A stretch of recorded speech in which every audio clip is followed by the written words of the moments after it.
మనం ఎప్పుడు కూడా నౌకరీ, ఇండీడ్, లింక్డ్ఇన్‌లో జాబ్ సెర్చ్ చేస్తూ వచ్చాము.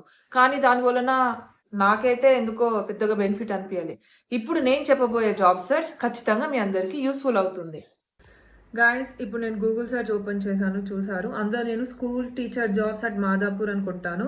నాకు లిస్ట్ ఆఫ్ స్కూల్స్ అనేవి వచ్చాయన్నమాట. వాటిలో మనకి కాల్ నెంబర్స్ ఉంటాయి. సో వాళ్ళకి డైరెక్ట్లీ కాల్ చేసి వేకెన్సీ ఉందా అని కనుక్కోవడమే. నెక్స్ట్ ఫ్యాషన్ కేటగిరీలో కూడా నేను సెర్చ్ చేశాను. చూడండి, బొటిక్స్ అట్ హైదరాబాద్ అనుకుంటాను. నెంబర్ ఆఫ్ బొటిక్స్ వచ్చాయి. వాళ్ళకి ఫోన్ చేసి ఇట్లా ఆమె ఫ్యాషన్ డిజైనర్ అనుకుంటూ వేకెన్సీ అడగడమే. This is the very easiest job search. So guys, చూసారు కదా, ఇదన్నమాట జాబ్ సెర్చ్. నాకు తెలిసినంత వరకు యూట్యూబ్లో ఇంతవరకు ఎవరైనా పెట్టాలి నాకు తెలియదు. సో గాయస్, ఇంకా ఇలా మరిన్ని అప్డేట్స్ కోసం ప్లీజ్ షేర్, సబ్స్క్రైబ్, ఎందుకంటే చాలా మందికి యూస్ఫుల్ అవుతాయి ఇలాంటి వీడియోస్. Don't forget.